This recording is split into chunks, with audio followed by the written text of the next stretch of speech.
Hello dear students, welcome to Kataria Pharmacy. So students, कैसे हैं आप सभी? आई होप सभी ठीक होंगे, सभी की स्टडी अच्छी चल रही होगी बच्चों। तो हमारी चल रही थी जीपेट प्रो सीरीज। तो प्रो सीरीज का आज का हमारा 19th लेक्चर होने वाला है बच्चों। तो इस लेक्चर के अंदर हम स्टार्ट करने जा रहे हैं फार्मास्यूटिकल केमिस्ट्री। तो केमिस्ट्री के जो भी सब्जेक्ट्स हमारे सिलेबस में दे रखे हैं, बी फार्मा में जो भी केमिस्ट्री आपने स्टडी की है, organic chemistry, inorganic chemistry, medicinal chemistry, तो उन सभी के सेपरेट लेक्चर्स हम लेके आने वाले हैं दोस्तों। तो आज के इस वीडियो में हम ऑर्गेनिक केमिस्ट्री के बारे में बात करेंगे। जो भी इंपॉर्टेंट टॉपिक्स है एग्जाम पॉइंट ऑफ व्यू से, तो उन सभी टॉपिक्स को आज के इस लेक्चर में देखने वाले हैं। बाकी जो एमसीक्यूज हैं वो हम एमसीक्यू सीरीज के अंदर देखेंगे, जो हमारी रेगुलर लाइव क्लास हो रही है रात को 9:30 बजे हमारे चैनल के ऊपर। तो उसमें जो बाकी रह जाएंगे टॉपिक्स, उनके एमसीक्यूज हम कवर कर लेंगे। तो जो इंपॉर्टेंट है वो थ्योरी हम देख लेते हैं। चलिए स्टार्ट करते हैं। तो दोस्तों, अगर आप चैनल पे न्यू है ना, तो चैनल को सब्सक्राइब जरूर कर ले और बेल आइकन को प्रेस कर दे, जिससे हमारी आने वाली न्यू वीडियो का नोटिफिकेशन आपको सबसे पहले मिल सके।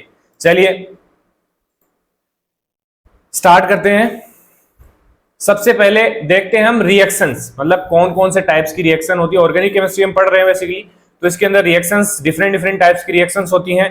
तो रिएक्शंस के ऊपर क्वेश्चंस पूछे जाते हैं बच्चों। जैसे SN1 रिएक्शन हो गया, SN2 रिएक्शन होगी, E1 रिएक्शन होगी, E2 रिएक्शन होगी, न्यूक्लियोफिलिक सब्स्टिट्यूशन हो गया, इलेक्ट्रोफिलिक सब्स्टिट्यूशन हो गया। तो ये सब रिएक्शन से इनके ऊपर क्वेश्चंस बनते हैं। तो चलिए स्टार्ट करते हैं सबसे पहले रिएक्शन मैकेनिज्म से। फर्स्ट जो रिएक्शन होने वाली है, nucleophilic substitution reaction.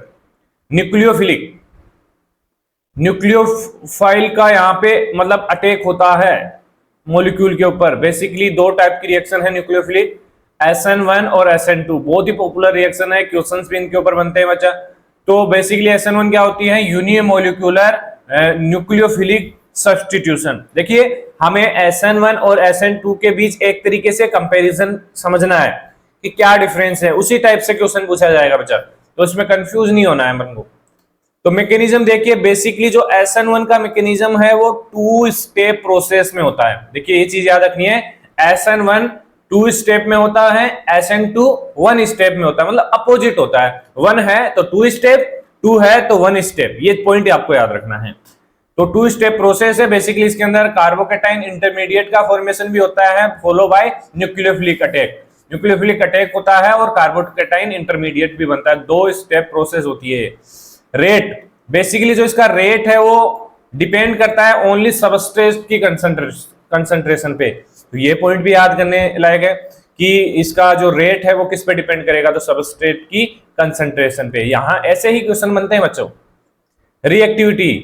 Reactivity order क्या है? देखिए रिएक्टिविटी ऑर्डर सबसे ज्यादा स्टेबिलिटी होगी 3rd डिग्री कार्बन की, उसके बाद 2nd and 1।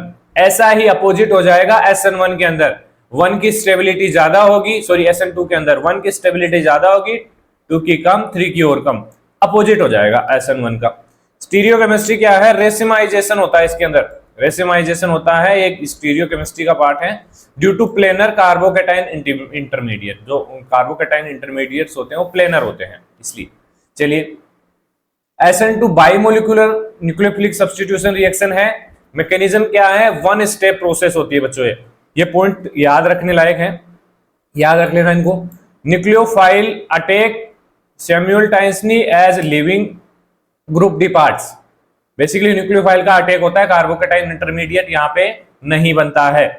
Rate basically depend on both substrate and nucleophile concentration, मतलब वहां पे सिर्फ सबस्ट्रेट की कंसंट्रेशन पे रेट डिपेंड करी थी, लेकिन यहाँ पे सबस्ट्रेट और न्यूक्लियोफाइल दोनों कंसंट्रेशन पे डिपेंड करेगी रेट ऑफ रिएक्शन।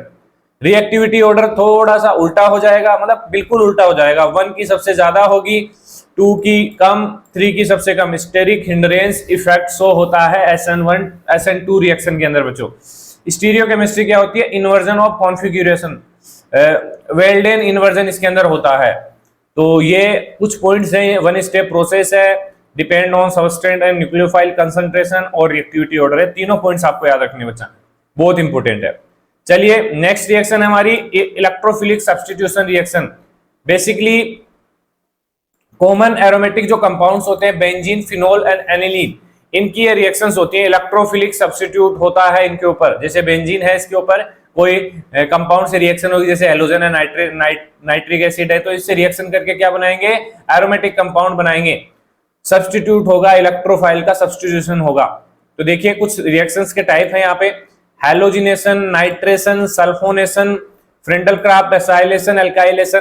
तो हैलोजिनेशन सिंपल रिएक्शन होती है बच्चों, इसकी बेंजीन की रिएक्शन होगी, क्लोरीन के साथ कोई भी हैलोजन आ जाएगा, क्लोरीन, ब्रोमीन, आयोडीन जो भी है, जिससे क्या बना, क्लोरोबेंजीन। कैटालिस्ट यहाँ पे यूज हुआ FeCl3। ये चीज भी आपको याद रखनी है कि हैलोजिनेशन रिएक्शन के अंदर कौन सा कैटालिस्ट यूज होता है, ये चीज बहुत इंपॉर्टेंट है बच्चा, ऐसे ही क्वेश्चन निकल के आते हैं। नाइट्रेशन बेसिकली बेंजीन की रिएक्शन होती है HNO3 से, तो नाइट्रोबेंजीन बनता है। क्या कैटालिस्ट यूज हुआ यहाँ पे, H2SO4 सल्फ्यूरिक एसिड। आगे सल्फोनेशन रिएक्शन है, बेंजीन की रिएक्शन होगी SO3 से, तो क्या बनेगा, benzene sulphonic acid. Friedel Crafts, alkylation, acylation, यहाँ पे एल्किल और एसिल ग्रुप का एडिशन होता है बेंजीन के साथ। तो ये कुछ रिएक्शन है इलेक्ट्रोफिलिक सब्स्टिट्यूशन रिएक्शन। चलिए आगे देखते हैं एडिशन रिएक्शन। एडिशन रिएक्शंस में क्या होता है, इलेक्ट्रोफाइल का एडिशन हो गया, न्यूक्लियोफाइल का एडिशन हो गया, मतलब एडिशन होता है एक तरीके से, फ्री रेडिकल का एडिशन हो गया, तो उन रिएक्शंस को बोलेंगे addition reaction. Basically occur in alkene and alkyne, जिनमें डबल ट्रिपल बॉन्ड होते हैं, ऐसे कंपाउंड्स के अंदर एडिशन रिएक्शंस होती है, जैसे एल्केन और एल्काइन। ये चीज आपको याद रखनी है बच्चों। टाइप्स देखिए, electrophilic addition reaction, nucleophilic addition reaction, free radical addition reactions. तो डिफरेंट टाइप्स की एडिशन रिएक्शंस होती हैं। बेसिकली जो इलेक्ट्रोफिलिक एडिशन है वो मार्कोनिक रूल को फॉलो करता है, मार्कोनिको रूल्स है उसको फॉलो करता है electrophilic addition. HBr addition to an alkene, जैसे एल्केन के अंदर HBr का एडिशन होता है, वो इलेक्ट्रोफिलिक एडिशन होता है। Nucleophilic addition, cyanohydrin formation from aldehyde या कीटोन से, साइनोहाइड्रीन का जो फॉर्मेशन होता है उसमें न्यूक्लियोफिलिक एडिशन होता है। फ्री रेडिकल का एडिशन, ये एंटी मार्कोनिको रूल है, दोनों पॉइंट इंपॉर्टेंट है, फर्स्ट और लास्ट। HBr एडिशन होता है in the presence of peroxidase, anti Markovnikov में परऑक्सीडेज की प्रेजेंस में एडिशन होता है। तो ये हो गई हमारी एडिशन रिएक्शन। चलिए आगे देखते हैं एलिमिनेशन रिएक्शन, E1 और E2। देखिए SN1 SN2 E1 E2 वो by molecular, unimolecular, nucleophilic reactions थी, ये हमारी एलिमिनेशन रिएक्शंस होगी। लगभग सेम है, इनका रिएक्टिविटी ऑर्डर सेम रहेगा, E1 का SN1 के समान रहेगा, E2 का SN2 के समान रहेगा। स्टेप, वो मैकेनिज्म स्टेप है वो भी बेसिकली 2 स्टेप होगा। E1 का कार्बोकेटाइन फॉर्मेशन होगा और एलिमिनेशन होगा। Favour weak base, weak base के लिए बेसिकली ये रिएक्शन होती है हाई टेम्परेचर पे। इसका रिएक्टिविटी ऑर्डर है 3-2-1, 3 की ज्यादा होगी, 3 जो कार्बन है उसकी। E2 बायोमोलिकुलर एलिमिनेशन रिएक्शन होती है, मैकेनिज्म 1 स्टेप प्रोसेस होता है, base remove proton forming A double bond, remove होता है प्रोटॉन का यहाँ पे, क्योंकि एलिमिनेशन रिएक्शन है ना बच्चों। Favour strong base, basically strong base के फेवर में होती है, NaOH, KOH आदि एग्जांपल्स है इसके। एंटी पेरीप्लेनर ट्रांजिशन स्टेट होती है, जिस Zaitsev rule most substituted alkene is major product, इसके अंदर मोस्ट सब्स्टिट्यूटेड एल्कीन इसका मेजर प्रोडक्ट होता है E2 रिएक्शन का। तो ज्यादा कुछ नहीं है कि क्या मैकेनिज्म है, रिएक्टिविटी ऑर्डर क्या है, ये चीज आपको याद रखनी है बच्चों। चलिए रीअरेंजमेंट रिएक्शंस, ये थोड़ा सा अलग आएगा, आई थिंक आपने ऑर्गेनिक केमिस्ट्री में देखा नहीं होगा, लेकिन देख लेते हैं क्योंकि एग्जामिनर तो कंप्लीट ऑर्गेनिक केमिस्ट्री लेके आएंगे आपके लिए पेपर के अंदर। चलिए टाइप देख लीजिए, इसके अंदर बेसिकली वाया कार्बोकेटाइन और फ्री रेडिकल इंटरमीडिएट, बेसिकली जो रिएक्शंस होती हैं वो कार्बोकेटाइन और फ्री रेडिकल इंटरमीडिएट्स के थ्रू होती है। जैसे पिनाकोलोन रीअरेंजमेंट, इसमें क्या होता है, पिनाकोल 1,2-डायोल रीअरेंज होकर क्या बनाएगा, पिनाकोलोन, बेसिकली कीटोन होता है, कीटोन डेरिवेटिव होता है। वेगनर मीरावियन रीअरेंजमेंट, वेगनर मीरावियन रीअरेंजमेंट में क्या होता है, एल्किल माइग्रेशन इन कार्बोकेटाइन। बेकमैन रीअरेंजमेंट, ये इंपॉर्टेंट है, बेकमैन रीअरेंजमेंट, इसमें क्या होता है, ऑक्सीमेज किसमें कन्वर्ट होता है, एमाइडेज में, यूज्ड इन ड्रग सिंथेसिस में यूज होता है बच्चों। हॉफमान रीअरेंजमेंट, इसमें क्या होता है, एमाइड प्राइमरी एमीन के अंदर कन्वर्ट हो जाता है। तो ये कुछ रीअरेंजमेंट रिएक्शंस हैं। चलिए आगे देखते हैं। अब बात करते हैं स्टीरियोकेमिस्ट्री की। स्टीरियोकेमिस्ट्री जो आइसोमर्स होते हैं हमारे सिस ट्रांस जो कायरलिटी होती है, अकायरल कायरल, इन सभी के बारे में हमें बात करनी है। तो सबसे पहले टाइप्स देखते हैं आइसोमेरिज्म की। तो टू टाइप्स के आइसोमेरिज्म होते हैं, कॉन्स्टिट्यूशनल आइसोमेरिज्म और स्टीरियो आइसोमेरिज्म। तो कॉन्स्टिट्यूशनल जो आइसोमेरिज्म होते हैं उसमें डिफरेंट कनेक्टिविटी ऑफ एटम्स होती है, लेकिन जो स्टीरियो आइसोमर्स होते हैं उसमें सेम कनेक्टिविटी होती है, डिफरेंट स्पेटियल अरेंजमेंट होता है। तो बेसिकली इसको टू टाइप से डिवाइड किया गया है स्टीरियो आइसोमर्स को, जियोमेट्रिकल और optical. Geometrical basically cis trans और इजेड आइसोमर्स होंगे, और ऑप्टिकल आइसोमर्स बेसिकली कायरलिटी और एनेंशियोमर्स होंगे। चलिए इनके बारे में देखते हैं। सबसे पहले देखते हैं ऑप्टिकल आइसोमेरिज्म। तो इसमें बेसिकली एनेंशियोमर्स होते हैं जो मिरर इमेज होती है, नॉन सुपर इम्पोजिबल मॉलिक्यूल्स होते हैं। मतलब मिरर इमेज, एक तरीके से अपन किसी चीज को मिरर के अंदर देख रहे हैं तो वो कैसी दिखाई देती है, वो होते हैं एनेंशियोमर्स, उनको बोलते हैं enantiomers. Diastereomers basically stereomers that not mirror image, ये मिरर इमेज नहीं होती है। एग्जांपल इसका थ्रियोनिन। एग्जांपल्स भी पूछे जाते हैं बच्चा एग्जाम के अंदर कि डाइस्टीरियोमर्स का कौन सा एग्जांपल है, तो थ्रियोनिन बेसिकली एग्जांपल है। Chirality, presence of asymmetric carbon. देखिए कार्बन्स टू टाइप के होते हैं, एसिमेट्रिक और सिमेट्रिक। एसिमेट्रिक में क्या होता है कि जैसे कार्बन विथ 4 डिफरेंट ग्रुप यहाँ पे अटैच होगा, लेकिन जो सिमेट्रिक होता है उसमें डिफरेंट ग्रुप अटैच नहीं होता है, सेम ग्रुप अटैच होते हैं। तो ये डिफरेंस होता है। बेसिकली जो एसिमेट्रिक होते हैं वो कायरल कंपाउंड्स होते हैं, और जो सिमेट्रिक होते हैं वो अकायरल होते हैं। तो यही डिफरेंस है इनके अंदर। ऑप्टिकल एक्टिविटी क्या होती है, ability to rotate plane polarise light, मतलब जो प्लेन पोलराइज लाइट है उसको रोटेट कर दे, ऐसी एबिलिटी को क्या बोलते हैं, ऑप्टिकल एक्टिविटी। चलिए डेक्स्ट्रो रोटेटरी और लियो रोटेटरी क्या डिफरेंस है। जो डेक्स्ट्रो रोटेटरी होते हैं ना बच्चों, वो क्लॉकवाइज रोटेट करते हैं, क्लॉकवाइज रोटेट करते हैं डेक्स्ट्रो रोटेटरी जो आइसोमर्स होते हैं, जबकि जो लियो रोटेटरी आइसोमर्स होते हैं वो एंटी क्लॉकवाइज रोटेट करते हैं। तो ये डिफरेंस है इनके अंदर। RS nomenclature based on priority rules. अब बात करते हैं geometric isomerism. Basically cis trans होते हैं, तो occur in compound with restricted rotation, जैसे जिनके अंदर रोटेशन रेस्ट्रिक्ट होता है, तो ऐसे कंपाउंड्स के अंदर जियोमेट्रिकल आइसोमेरिज्म अकर होता है, जैसे एल्कीन है, साइक्लिक कंपाउंड्स है। तो देखिए सिस आइसोमेर, इनके ऊपर ही ज्यादा क्वेश्चन होता है, आपको कोई स्ट्रक्चर दे देगा, उसमें से फाइंड आउट करना है कि कौन सा सिस है, कौन सा ट्रांस आइसोमर है, ऐसे क्वेश्चंस पूछे जाते थे पहले। तो सिस आइसोमर्स बेसिकली जेड इसको बोलते हैं high priority group on the same side. मतलब जैसे ये एग्जांपल देखिए, इसमें हाई प्रायोरिटी ग्रुप है CH3, तो ये हमारा सेम साइड में होगा, चाहे इधर हो या इधर हो। तो ये हो गया हमारा सिस।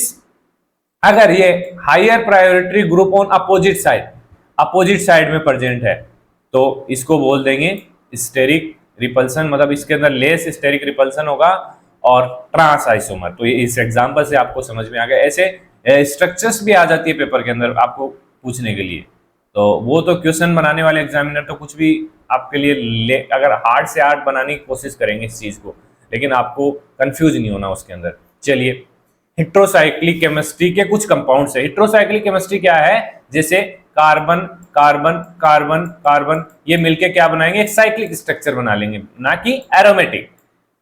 एरोमेटिक के अकॉर्डिंग ही होते हैं, एरोमेटिक जैसे ही होते हैं, लेकिन ये साइक्लिक हेट्रोसाइक्लिक कंपाउंड्स होते हैं।